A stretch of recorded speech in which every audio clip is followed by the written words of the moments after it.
There we go. All right, good afternoon, everyone. Thank you for joining us today for our second webinar. We're Whole Health Sport, and we are talking about creating cultures, cultivating cultures of mental well-being today. And so appreciate your time in joining us, and let's get started. Yeah, let's go. Yeah. So we're going to start with the resets. If you're familiar with our work, we do this at the start of every meeting, and it's something that we highly recommend, and it's actually quite aligned with creating cultures of mental well-being. And so the invitation to you is to settle into your seat. If you're sitting, feel your feet on the ground. Feel your feet on the ground if you're standing also, and to start to pay attention to your breathing. You want to try and breathe in for 5, a count of 5, and exhale for a count of 7. And do that 3 to 5 times. You're trying to release any tension that you're carrying. Try to close any apps that are open in your mind to remove any distractions, and just settle into the space and time. So 3 to 5 long, slow, deep breaths. In for the count of 5, exhale for the count of 7.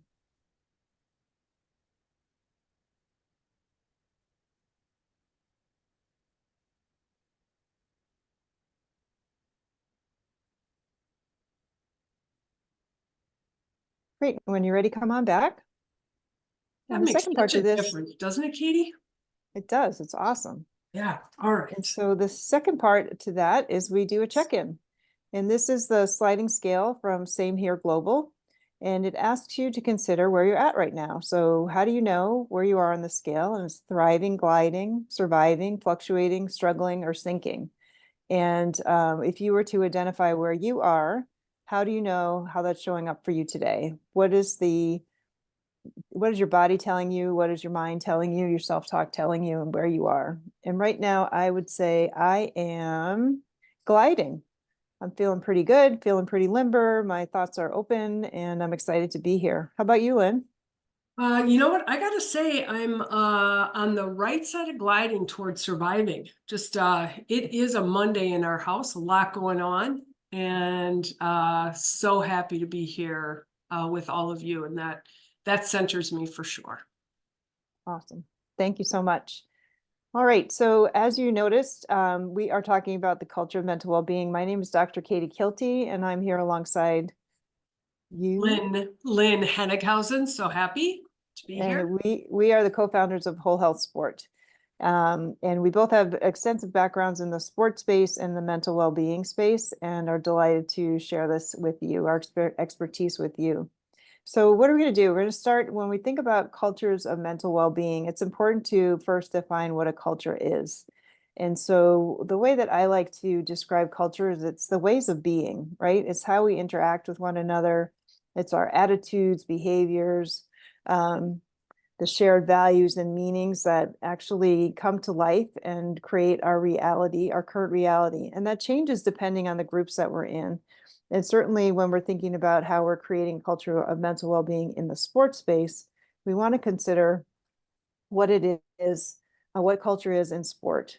And if you think about sport in general, lots of messages, lots of ways you're supposed to be or not supposed to be in the sports space as an athlete, as a coach, as a parent, etc. And then if you bring that right back into the particular sport that you might be involved in, the culture of baseball is different from the culture of swimming, which is different from the culture of ice skating.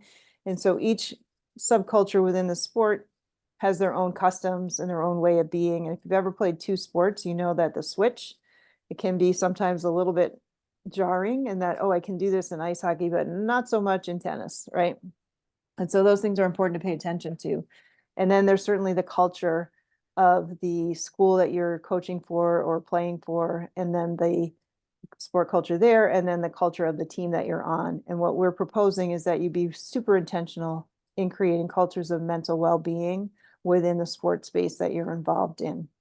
You know what sometimes I think about too, Katie, when it comes to culture is this place of curiosity, because the cultures from which we come, all of them, sport culture and all of the other intersecting cultures from which we come, inform so much of how we perceive mental health, getting help if we're having a mental health challenge, even a physical health challenge, or a physical illness or a physical injury. And so I'm reminded always to come from that place of curiosity. I wonder what else might be happening here. Yeah, thanks, Lynn. And if you go to the next slide, we'll talk right about that in terms of cultures of mental well-being, right? And to your point, like we have received multiple messages based on how we came up, who we came up around, what our, different affiliations are, different identities are, and what's okay and what's not okay. And then that's, you overlay that in the sports space. And there's all those messages as well. And then we're looking particularly at mental health and mental well-being. It's still not okay to have a mental health challenge in many different cultures, and it's still the type of support and resources available to different people from different cultures just don't exist. And so we need to make sure, as Lynn said, we're being curious and trying to do the best we can in creating space for mental well-being and support around that. So what is mental well-being? It's a state of thriving in different areas of our lives, such as relationships, sport, or school, in response to life's ups and downs, right? So thriving was on that same hair scale. And so we're trying to, not, the end goal isn't to always be there, but to recognize when we're not thriving and when we are thriving and what might be happening around that. 3 things you can do to create a culture, to cultivate a culture of mental well-being on your team. We're going to move into those 3 different things. So priming, practicing, and responding. So priming, we're talking about knowing who and what your resources are and how to access them. Practicing, normalizing, integrating mental well-being into practice and competitions. And then responding, noticing changes in behavior and learning how to respond. And so these are the things that the 3 different sections that we'll talk about in ways to create that culture. And again, we're talking about doing it intentionally.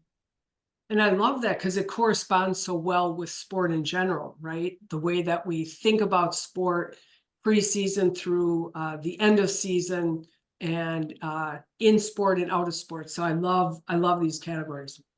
Yeah, thanks, Lynn. Yeah, so when we talk about the priming stage or the prime stage, when you're priming your brain, you're actually creating some type of information that already exists that when something happens, you can actually grab onto it and access it. So we strongly believe that when it comes to mental health challenges, that assume they're going to happen, right? Assume that somebody is going to be experiencing some type of mental health challenge on your team during the season. And so we know that research tells us 1 in 5 people experience mental health challenge, but actually post-COVID is 1 in 3. So if you just do the math, you'll know that it's going on. And so we want to make sure that we're messaging appropriately in terms of thinking about how we're going to have conversations about mental well-being. What are the resources available to us? What's the protocol for responding to mental well-being injuries? And then making all of this visible and accessible. So we're setting the stage, we're creating the plan, if you will, the practice plan for creating a culture of mental well-being. And so Lynn, I'd love for you to talk about, like, when we say resources, what does that mean? And how might we make them visible to the athletes that we're working with? Yeah, thanks, Katie. So many of you have had access to Youth Mental Health First Aid, where we talked about resources in our class. And then also in WholeHealth Sport Nation, there's an opportunity to create your own resource template. It's as we try and work toward normalizing these conversations, understanding the resources is critical because that's part of that trusted transfer. So for example, if you coach at a middle or a high school, you might find out what kind of resources are available in your building. Do you have social workers? Do you have school-based therapists? Do you have guidance counselors? Who are the go-to people? And invite them to practice. Right? We know that we're more likely to have a conversation with someone that we've been introduced to before, that we know beforehand. And so bringing people in and allowing them to be in that space increases trust of the resources themselves and as us as the leaders of our young people. We also know that there's a national resource that's fabulous. It's 988. So if you call 988, you will be connected with a mental health professional who can help you assess risk if you're concerned about suicide for you or somebody else, and also help navigate the mental health care system. It is a place of light and hope for people who may not have it at the time. So 988, you can call, you can text, and if you call, there's a specific community of professionals for veterans and a specific community of professionals for our LGBTQIA plus community members. So it's one-stop shop, 988, program it in your phone. Always recommend you give them a call or a text and just say, hey, I just heard about this resource. Tell me what it's about. And then within your community also, beyond your school walls, what are the resources that might be available in your community, so that priming, working through all of that ahead of time so that you're ready when it happens, can be really helpful.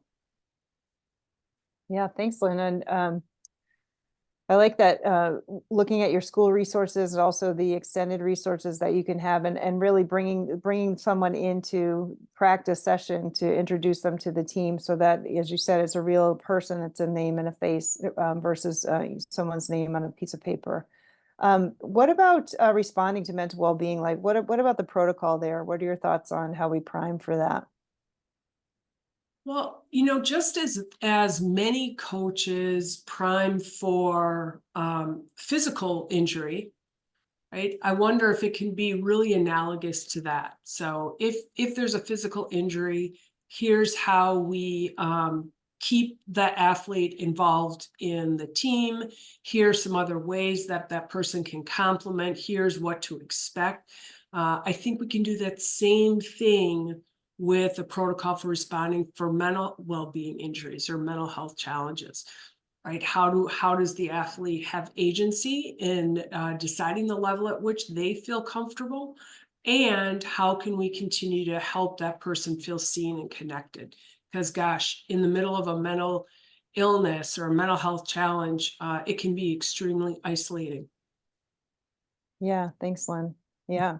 So most of you will have a protocol for what happens when an athlete gets physically injured. There's an athletic trainer, there's a set recovery, there's we've talked for a while now in the sports space about how to have the person practice rehab alongside the team while they're practicing, or be an assistant coach. All those things can really be applicable, as Lynn was saying, to a mental health challenge or a mental well-being injury. Sometimes we call it that. And we need to be mindful that the pathway to healing may be different, right? In terms of how someone comes back from a mental health challenge. If someone's taking medication, it's going to take a little while for that medication to be stabilized so that it works with the person's diagnosis. During that time, the person may feel a little bit lethargic or show less affect. That doesn't mean they're not engaged, right? And so being aware of this and understanding this as the coach or the athletic trainer, the person supporting the athlete, is really important, so that we're not misjudging how they're showing up and assuming they're not ready or they're not really invested in being there. So all that's important for the people who are structuring the team to know. And it's important to decide how you're going to make all of this visible and accessible to the athletes. This should be part of a conversation. This is how we do it for this team. This is what happens when someone gets injured physically. This is what happens when someone has a mental health challenge. This is how we support each other. So again, you're priming this, you're making it clear that this is part of being human. And we are humans who are athletes. We are humans who are coaches. We are humans who are athletic trainers. Instead of pretending that it doesn't exist, or, well, hopefully nothing will happen, and if it does, we'll just, shove it to the side. People want to be seen and heard. One of the biggest fears for athletes is about being exited from their sport, right?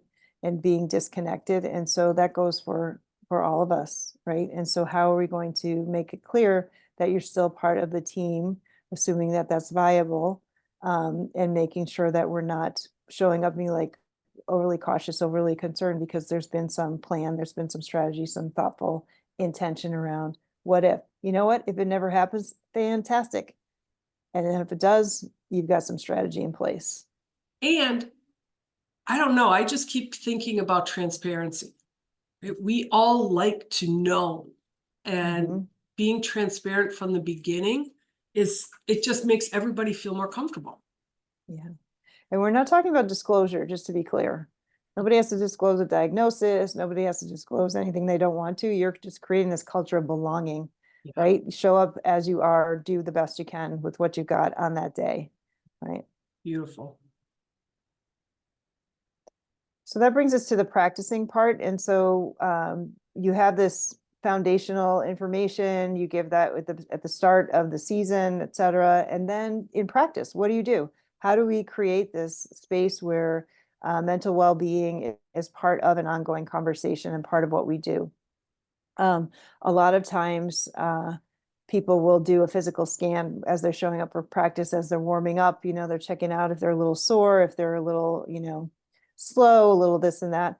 Well, we recommend you do that with a mental well-being scan as well at the start. We started today with a reset. You start every practice with a reset, right? You just actually acknowledging that something is changing, that you have to show up to be present for practice or a competition, but that there's a transition, pausing and reflecting and checking in with how we're feeling in that moment. Really important thing to do alongside the physical check-in.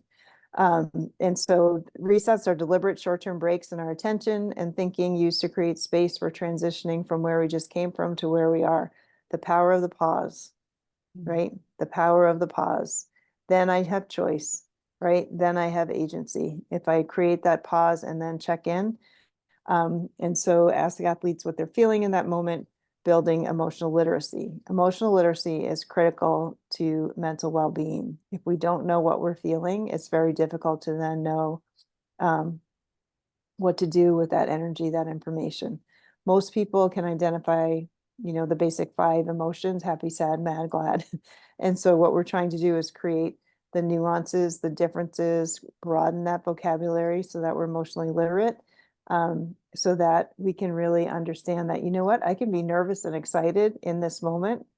And that's pretty normal for a competition, right? And so I'm going to actually focus on the excitement and try not to really focus on the nervousness, so that I can perform the way that I want to be. Both things are true at the same time. And you know what, And then, I'm sorry, Katie, finish what no, you're saying. no, Sorry. that's right. You're good. I was also thinking about how if I'm a coach and I've not introduced these concepts before, that it could be a little, I don't know, a little scary. Maybe I might be a little nervous about bringing it into the space. So one thing I found myself thinking about is when we ask athletes how they're feeling, it doesn't mean then that we're providing therapy. It's an acknowledgement. And then as a coach, if one person says, gliding, right? As a coach, I might follow up later and say, gosh, tell me more about gliding. It sounds like you're having a fabulous day. I want to be part of that, right? And then if someone says they're sinking, we can follow up with them too. When you say you're sinking today, can you tell me more about what that feels like for you or how I can support you? And so it isn't about taking half the practice to talk about feelings and really going through all of it. It really is simply an acknowledgement and a connection, right? Yeah. Yeah. Well said, Lynn. Thanks for that. Yeah. And also, you know what? If the whole team shows up and tired is one of the words that they're using, maybe I need to step back and think about my practice plan. Yeah. Maybe I need to tweak a little bit, because certainly I don't want to promote injury if everybody's fatigued, or maybe something happened at school that I'm not aware of yet because I don't teach at the school. And it's important information to find out because lots happens in everybody's lives in between practices and games. And so, yeah, it's acknowledging where we're at and then providing choice about how much you're going to give, how much you can show up. It's not about doing therapy. It's really, really understanding, with my physical being, this is also going on with my mental health being part of me. Yeah. And so how do you do that, right? So it is, how are you feeling? That would be kind of awkward. And so tell me how you're feeling, can be kind of awkward. So our suggestion is at the top of practice, you do a reset and then you do check-ins. There are tons of ways to check in and really fun ways to check in. And we have some examples for you. We started at the top of this webinar with the breathing exercise. If you don't mind popping to the next slide, Lynn. Oh, sure. Yeah, thanks. So there's tactical breathing where you can do in for 4, hold for 4, exhale for 4, hold for 4. Mindful breathing is what we did, where you in for a count of 5, exhale for a count of 7. There's a whole host of different, you can do a little stretching and breathing if you want, different ways to really just slow, it's a timeout really, the pace, and allow people to show up and be where their feet are. So you're creating that space, and then you do the check-in. And so we gave you one example. If you advance the slide, please, Lynn. Yep. We gave you one example of the same here scale, right? And this is another one. It's called the mood meter. It's from Yale University, and looking at all these different ways that I could be feeling. And this is where we're looking again at creating that emotional literacy. Like, wow, inspired and drained. I can feel those two things at once, or shocked and calm, right?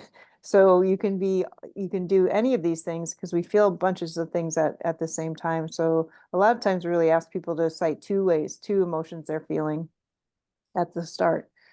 Other things you can do, one of my favorites is if you were a type of food right now to describe where you're at, what might that be? One athlete said, I'm feeling like a hard shell taco because I got lots going on. So I've got the meat, I've got the cheese, I've got the this, I've got the that. And it was it was quite hilarious when he was expressing himself that way. But again, it's another way for people to just start to pay attention to what's going on feelings wise, and then relate it to something else, type of weather, a phrase, all different things you can do that help people, again, just check in and express where they're at, just to start the practice itself, and then you move into the practice. So you're building that skill, and you're lessening the stigma around having conversations about mental well-being, and that is the key. Do you want to say a little bit more about that, Lynn?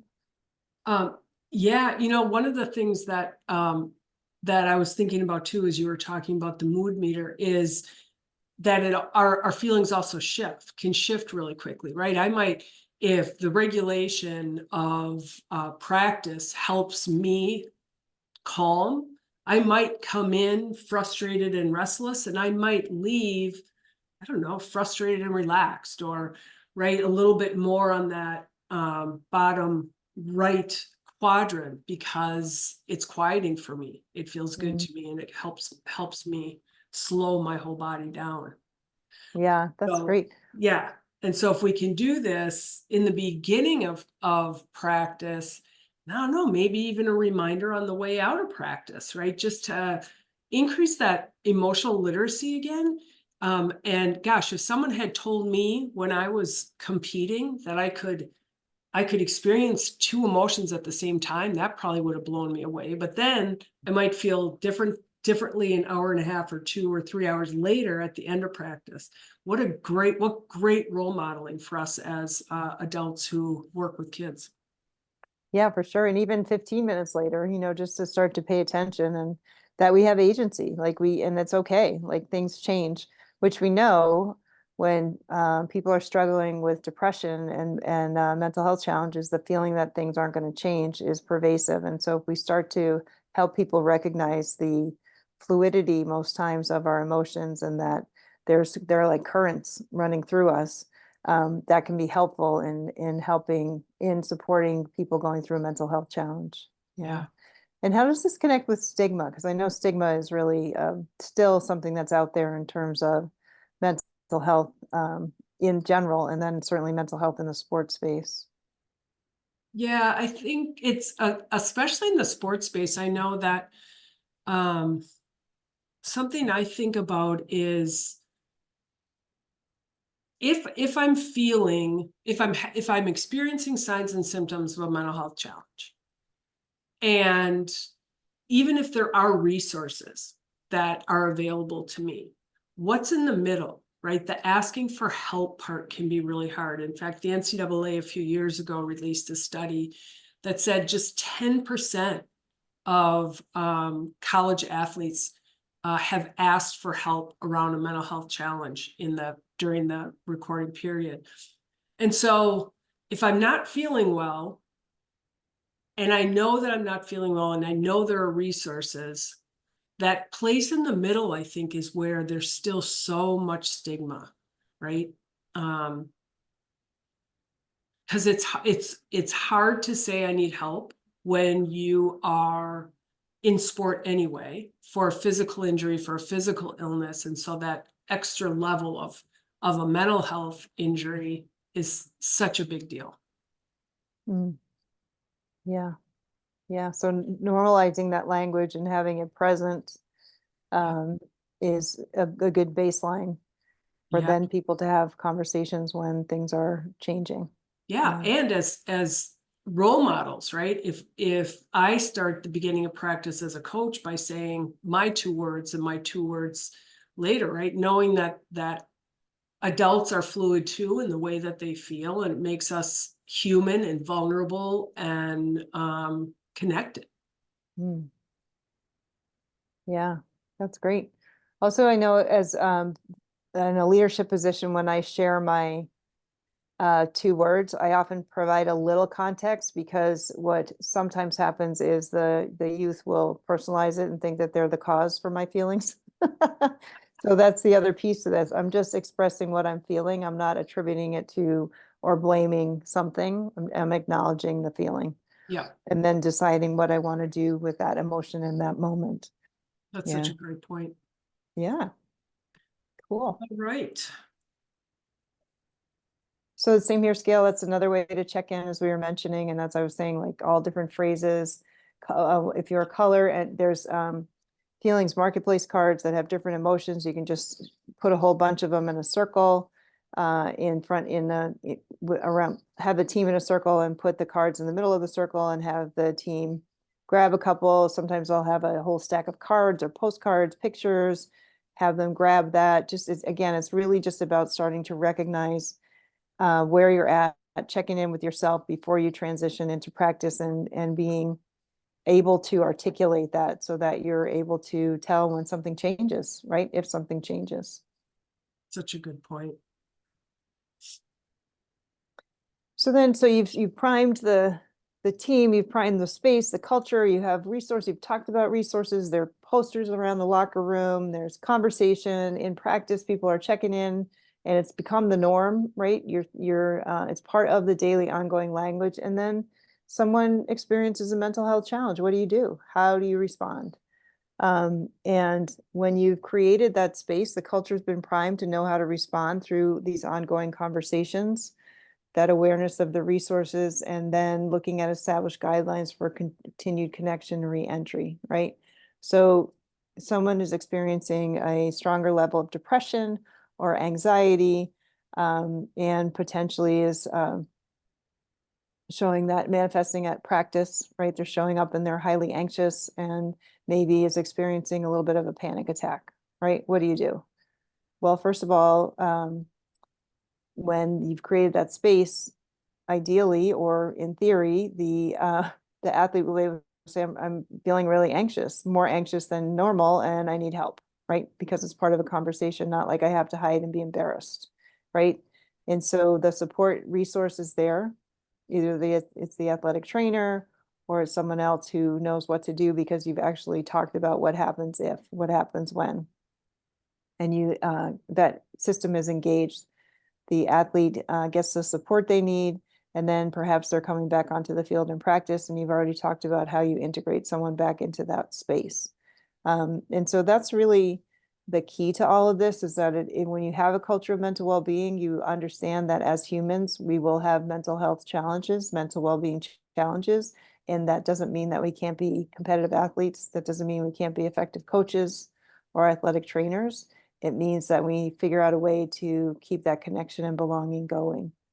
And so I'm wondering if you have an example, Lynn, of a responding scenario. Hang on one sec. Sorry. Can you ask it a different way, Katie? I'm sorry. I was trying to figure out a technology thing. Can you ask that question again? I'm so sorry. Yeah, so if we're at the responding phase, what are some examples of how that might unfold? Oh, yeah. So, so for example, if we've been doing these 2-word check-ins and it's going pretty well, and the team has really adopted this culture of mental well-being. When something happens, maybe an athlete comes to you as a coach, or you as an athletic trainer, or you as an athletic director. And that's when we start those skills of mental health first aid, right? So you've noticed signs and symptoms, or someone is reporting signs and symptoms. And then remember those approach questions. Hey, I've noticed, or how can I support you right now? Or I'm wondering if we can offer you some resources. So there are lots of different ways to step in and be connected with that young person who clearly and wants that that connection back with you and the rest of the team. And one of the things that I think, well, Katie said so beautifully is, what athletes are so concerned about is if they're exited from a team. And so the conversation around, you're an important part of this team, you'll remain an important part of this team, and working together, giving the athlete agency around how to continue to be part of that team in the way that feels the best. So if everything is planned, you've primed, and you've provided the framework, this is part of the plan, and it doesn't feel so overwhelming. Yeah, thanks, Lynn. And the idea is that because you're having conversations and you're making mental well-being a norm, right? Just a check-in about that. When an athlete is experiencing something that's out of the norm for them, they will come to you because they know it's okay. Yeah. They will go to a peer, and the peer will know what to do because they've been skilled up on the resources and what to do if. And so it's really a culture, a community. Not one person is responsible for all of this. There's a protocol that happens, right? The athletes aren't expected to take care of things themselves. They are expected to know what to do when something's happening, and to seek help. Help seeking is one of the most prohibitive factors, as Lynn mentioned earlier, right? Why do people not seek help? They're worried about stigma. They're worried about disconnection, similar to why an athlete wouldn't report an injury, right? They're worried about playing time, worried about all the things that are going to have them show up as weak or be perceived as weak and not able to participate. And so doing these things creates that value of, hey, you know what? It's physical challenges, mental health challenges are part of being a human, and here's what we do to support you in those spaces. I love that. We have a couple questions, Katie. Oh, great. Yeah. So the first question is around language. This person is a coach and says, the athletes on their team throw around language like I'm so depressed today, or I know I'm my anxiety is really bad, or my mom is all manic and bipolar. And so when that's the language that's out there, it feels overwhelming to me to try this person to try and create this environment because there's so many layers. Interesting. Yeah. So Susan David, who is a expert in emotional agility, talks about umbrella terms. And so two things, actually, I'm thinking with that question, Lynn. So one is there's a whole lot of therapeutic language in the mix right now, because although there's still stigma, there's now more people talking about therapy and, that they're depressed or anxious, and a lot of labeling that isn't, potentially accurate. That being said, we never want to not take someone seriously if they're actually expressing and showing some, manifesting depression or extensive anxiety. The other side to that is when we're doing those check-ins and we're creating emotional literacy, that umbrella term of anxiety, what's underneath that? Like, what are the other feelings that go underneath that? And then maybe I'm feeling lonely, right? So I can do something about the loneliness. It's really more directed and more focused. So I'm going to connect with a buddy, or why don't you do a partner stretch with this person, right? To check in with them. And so really, again, helping get underneath those big terms to find out what the emotions are. And then again, we have agency. Oh, actually, I realize I'm sad. I miss my Wow. grandfather who passed oh, this is the anniversary of his passing, Wow. right? Oh yeah, well, that makes total sense that you're feeling sad today. That's cool. How do you want to show up for practice? Right. I Right? love that. Yeah. So helping really get at the underneath the umbrella terms, and then also, again, being more and more literate about the different things that we're feeling and experiencing and normalizing that. Wow, I love that. I love this other question. It's from a coach who I think is really brave. This coach is saying that this does feel really foreign to him, but it makes sense. He understands that we've got to do this. Mm, And so what his question is, when I go to practice today, like, how do I start? What are the words? yeah. Because I think he said, I think my players are going to be like, what are you even talking about right now? Mm. Yeah, circle up. So we're going to try something new today. We're just going to practice a breathing exercise to help us be present, help us be where our feet are, because there's so much going on. And I realize we just rush right into practice, and I just want to see all of you, and I just want to get started. So let's breathe with me. We're going to breathe in for a count of 5, exhale for a count of 7. We're going to do that 5 times. Ready? Let's go. Love that. Yeah. That's it. Or, you know what? I went to this really cool webinar today. I want to try something new. Yeah. Yep. So many Could do that ways. too. Yep. Yeah. Yeah. Fist to 5. 5, I'm feeling fantastic. Fist, feeling exhausted. Where are you in between? Everybody on the count of 3, show.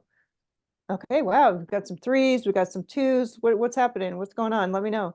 Right? So lots of ways. There's no right or wrong way. It's really just creating that space to check in with people. People want to be seen and heard. People want to be acknowledged. And you know what? To be honest, you may be the first person that day that's actually acknowledged that person. You Wow. may be the one. There are people walking around who never get seen. That's really cool. So I hope that answered that question. I think there are a couple really nice nuggets to take to practice today. Yeah. Yeah. Sounds good. Any more questions? I'm not seeing any more. Do you have any other questions for those who are here or?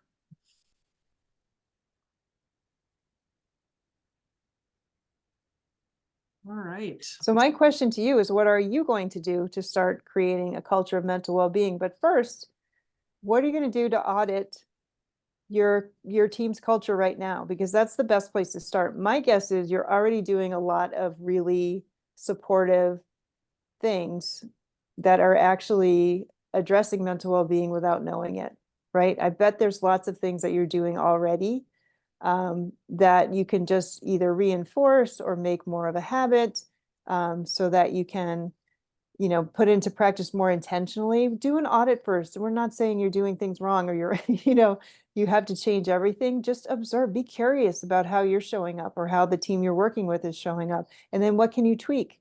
And as Lynn said, even putting a poster up with the text number, the 999 number, just resources. Those are things you can do right away and just say, hey, I went to this webinar and I heard this about this number. I had no idea. Do you all know about this? Let's call and see what happens. I Right? love that. Little things, and then just start to gradually build that culture, and you'll be on your way. Yeah.